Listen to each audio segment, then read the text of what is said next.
തിരുവനന്തപുരം അരുവിക്കരയിൽ ജോലിക്കെത്തിയ അധ്യാപകരെ സമരാനുകൂലികൾ പൂട്ടിയിട്ടു. Aruvikkara government LP സ്കൂളിലെ 5 അധ്യാപകരെ സ്കൂൾ PTA പ്രസിഡന്റും സംഘവുമാണ് പൂട്ടിയിട്ടത്. പ്രശാന്ത് ശങ്കരമംഗലത്ത് ചേരുന്നു. പ്രശാന്ത്, ദേശീയ പണിമുടക്കിന്റെ മറവിൽ സംസ്ഥാനത്താകെ ഗുണ്ടാ വിളയാട്ടം തന്നെയാണ്. നമ്മൾ കാട്ടാക്കട സ്കൂളിലും കണ്ടതാണ് ഗുണ്ടകളുടെ അഴിഞ്ഞാട്ടം. ഇപ്പോൾ തിരുവനന്തപുരം അരുവിക്കരയിൽ ജോലിക്കെത്തിയ അധ്യാപകരെയും സമരാനുകൂലികൾ പൂട്ടിയിട്ടു എന്നുള്ള വിവരങ്ങളാണല്ലോ വരുന്നത്. എന്താണ് കൂടുതൽ വിശദാംശങ്ങൾ? രോഹിണി, അരുവിക്കരയിലും ഈ സമരാനുകൂലികളുടെ നേതൃത്വത്തിൽ അക്രമം അഴിച്ചുവിടുന്ന സാഹചര്യമുണ്ടായിരുന്നു. അരുവിക്കര LP സ്കൂളിൽ എത്തിയ അധ്യാപകർക്കെതിരെയാണ് ഇത്തരത്തിൽ നടപടി ഉണ്ടായത്.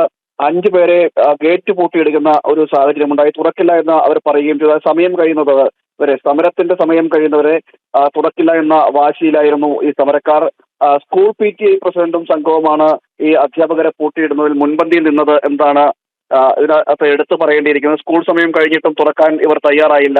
അതായത് സമരം തീരുന്നത് വരെ തുറക്കില്ല എന്ന വാശിയിലായിരുന്നു ഈ സമരാനുകൂലികൾ നിന്നത്. തുടർന്ന് 3:45 അരുവിക്കരയിലെ CI സംഘവും സ്ഥലത്തെത്തി ഗേറ്റ് തകർത്താണ് ഈ അധ്യാപകരെ മോചിപ്പിക്കുന്ന സാഹചര്യം ഉണ്ടാക്കിയത്. അപ്പോഴും പ്രകോപനപരമായിട്ട് ഈ സമരാനുകൂലികൾ നിൽക്കുന്ന ഒരു സാഹചര്യമൊക്കെ ഉണ്ടായിരുന്നു. സംസ്ഥാന വ്യാപകമായി സമാനമായ സാഹചര്യം ഉണ്ടാകുന്നുണ്ട്.